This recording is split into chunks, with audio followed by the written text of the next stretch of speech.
بسم اللہ الرحمن الرحیم۔ اللہ رب العزت کی ذات کا بے انتہا شکر ہے کہ اس مالک لم یزل نے ہم کو رمضان المبارک کا 8واں روزہ عطا فرمایا۔ ہم اللہ کی بارگاہ میں عرض گزار ہیں کہ مالک لم یزل اس روزے کو ہمارے لیے باعث شفا بنائے۔ آج کا جو ہمارا موضوع ہے وہ ہے عز الدنیا بالمال وہم الدنیا ظلمۃ۔ حضرت عمر رضی اللہ تعالی عنہ آپ اس کو روایت فرماتے ہیں، آپ نے فرمایا کہ عز الدنیا بالمال وعز الآخرہ بصالح الاعمال۔ و روایت است از عمر رضی اللہ تعالی عنہ کہ عزت دنیا بے مال است و علم است و عزت آخرت بے نیک اعمال است۔ جہاں پہ آپ نے دو قسم کے لوگوں کا ذکر فرمایا ہے، ایک یہ ہے کہ جس کی عزت پیسے کی وجہ سے کی جاتی ہے، اور دوسرا وہ بندہ کہ جس کی عزت علم کی وجہ سے کی جاتی ہے، اور تیسرا وہ بندہ کہ جس کی عزت آخرت میں عزت ہے۔ ترجمہ پہلے سماعت فرما لیں کہ حضرت عمر رضی اللہ تعالی عنہ سے مروی آپ فرماتے ہیں کہ دنیا کی عزت مال کے سبب ہے اور آخرت کی عزت نیک اعمال کے سبب ہے۔ تو دوسری چیز آپ نے فرمایا کہ عز الدنیا بالعلم، کہ انسان کی عزت اس کے علم کی وجہ سے ہے۔ اب یہاں پہ دو تین چیزیں یاد رکھیں۔ جس معاشرے میں ہم جی رہے ہیں جس معاشرے میں ہم جی رہے ہیں، ہر بندے کی یہ خواہش ہے کہ میرے پاس پیسہ ہو، دولت ہو، اور یہ یاد رکھیں کہ جب زیادہ دولت آتی ہے زیادہ دولت آتی ہے، جتنی دولت زیادہ ہوگی اس اعتبار سے آزمائش بھی اتنی ہی زیادہ ہوگی۔ جتنی زیادہ دولت ہوگی آزمائش بھی اسی قدر ہوگی۔ اللہ تبارک و تعالی نے ایک بندہ ہے، اس کو دولت سے نوازا ہے اور دل سخی نہیں دیا۔ دولت عطا فرمائی ہے لیکن دل سخی نہیں ہے اس کا دل نہیں کرتا کہ میں اللہ تعالیٰ کے راستے میں خرچ کروں یا اللہ کے بندوں کی میں مدد کروں۔ تو فرمایا کہ وہ پیسہ اس کے لیے وبال بن جاتا ہے، اور وہ پیسہ کہ اللہ نے دولت بھی دی ہے اور دل بھی سخی دیا ہے، وہ جتنا ممکن ہو سکے اللہ تعالیٰ کی راہ میں خرچ کرنے سے بالکل بھی پیچھے نہیں ہٹتا، اور شوق سے اس کو اللہ تعالیٰ کے راستے میں خرچ کرتا ہوا نظر آتا ہے اور ایک پل بھی نہیں سوچتا۔ تو فرمایا کہ یہی پیسہ اس کے لیے رحمت بن جاتا ہے۔ اب ہے پیسہ، ایک پیسہ جو ہے وہ وبال بن رہا ہے، دوسرا جو ہے وہ اس کے لیے رحمت بن رہا ہے۔ بس فرق جو ہے یہ آ کے انسان کے دل پہ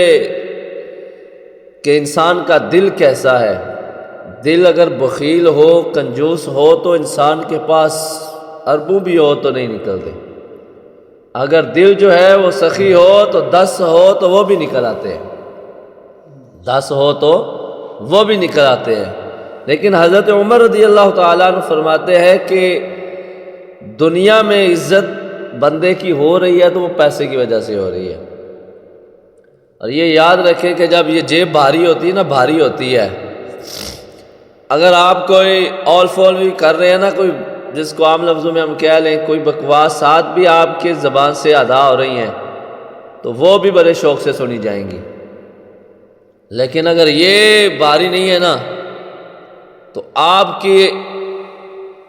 اہمیت کی حامل گفتگو بھی بے فائدہ بیکار ہو جائے گی۔ اور اس دنیا میں عزت جو ہے وہ پیسے کے ساتھ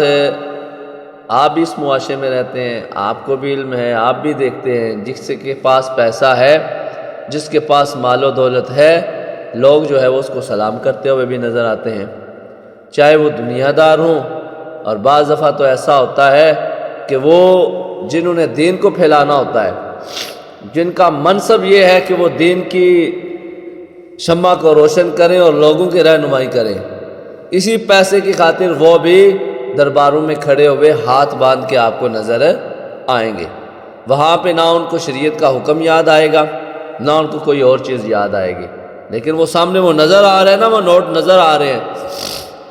تو جس کی وجہ سے وہ ہے عزت کرتے ہوئے نظر آئیں گے۔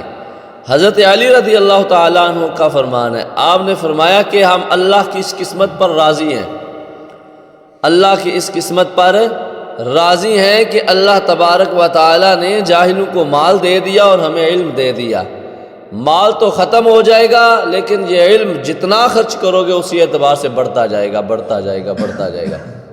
یعنی کہ یہ علم ایک ایسی دولت ہے، اور جن کی عزت جو ہے وہ علم کی وجہ سے ہوتی ہے۔ تو فرمایا کہ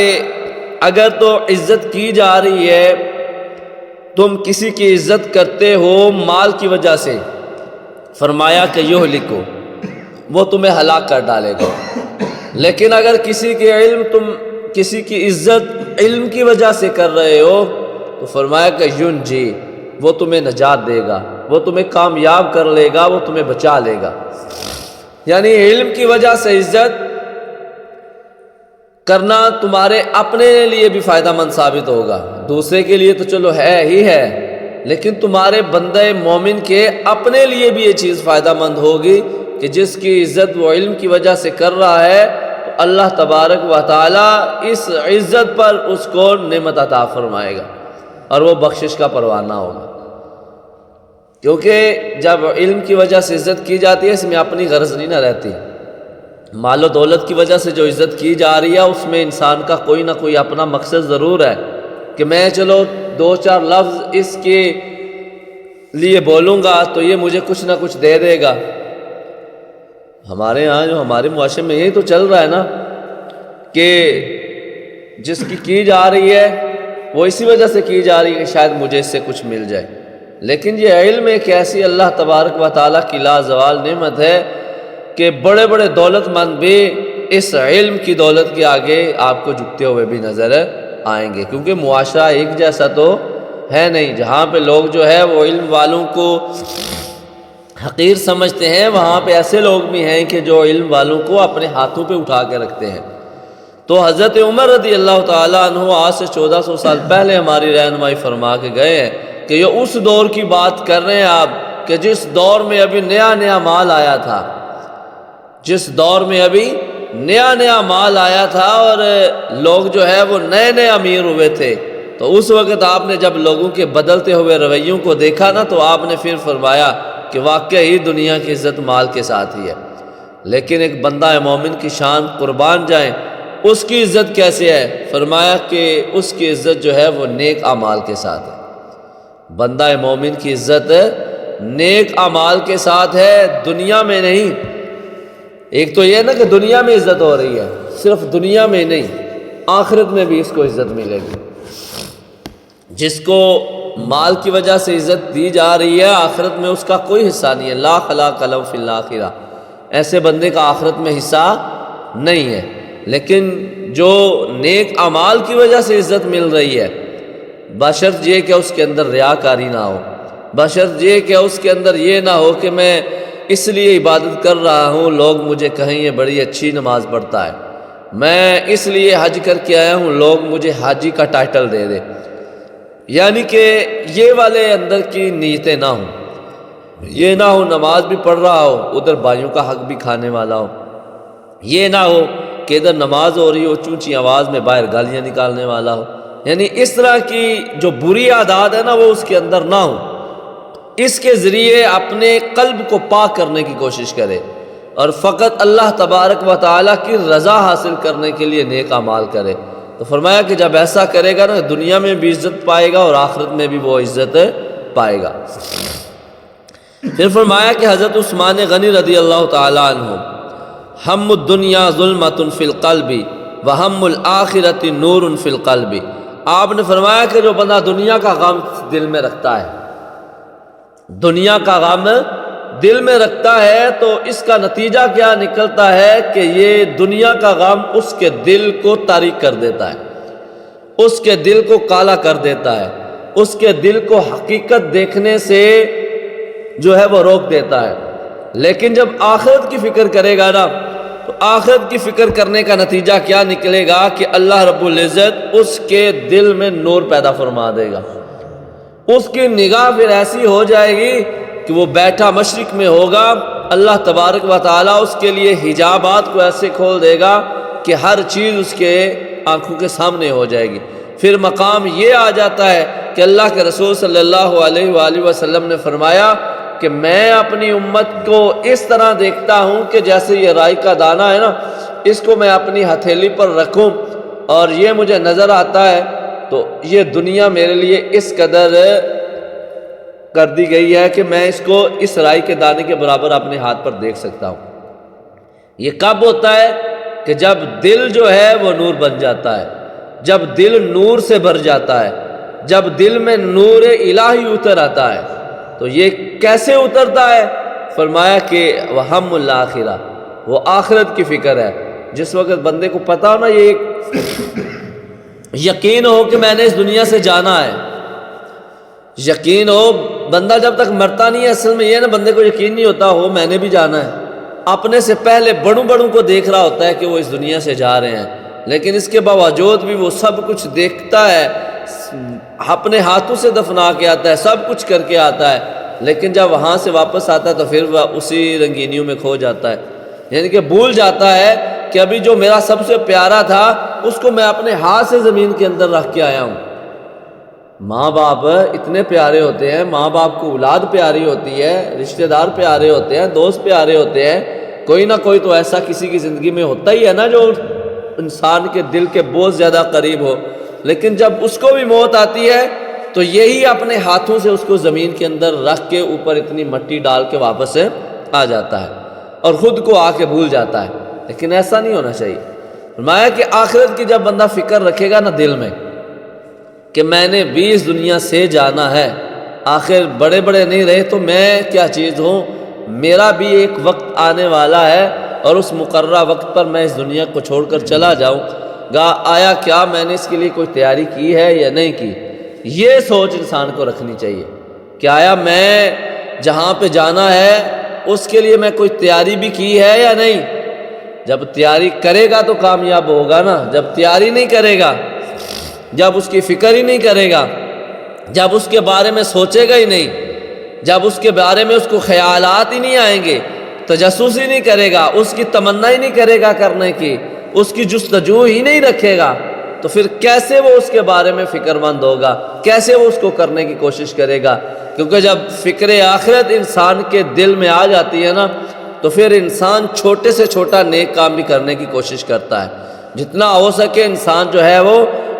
اپنی طرف سے یہ معاملات اللہ تبارک و تعالیٰ کی رضا حاصل کرنے کے لیے کرنے کی کوششیں کرتا رہتا ہے۔ وہ آپ نے فرمایا کہ یہ دنیا کی عزت جو ہے یہ مال کے ساتھ ہے، اور آخرت میں عزت جو ہے وہ نیک اعمال کے ساتھ ہے، اور دنیا کا غم انسان کے دل کو تاریک کر دیتا ہے اور آخرت کا غم انسان کے دل کو نور کر دیتا ہے۔ تو اس لیے اب یہ کچھ چیزیں آپ لوگوں کے سامنے میں نے رکھی ہیں، اللہ تبارک و تعالیٰ نے آپ کو بھی ذی شعور بنایا ہے،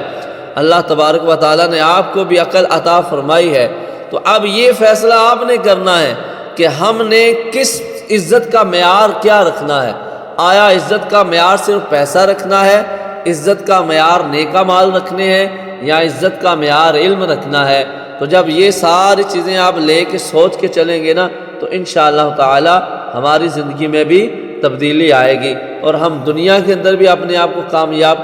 کر پائیں گے، اور آخرت میں بھی اللہ تبارک و تعالیٰ کی بارگاہ میں دعا کرتے ہیں کہ اللہ ہمیں سرخرو فرمائے۔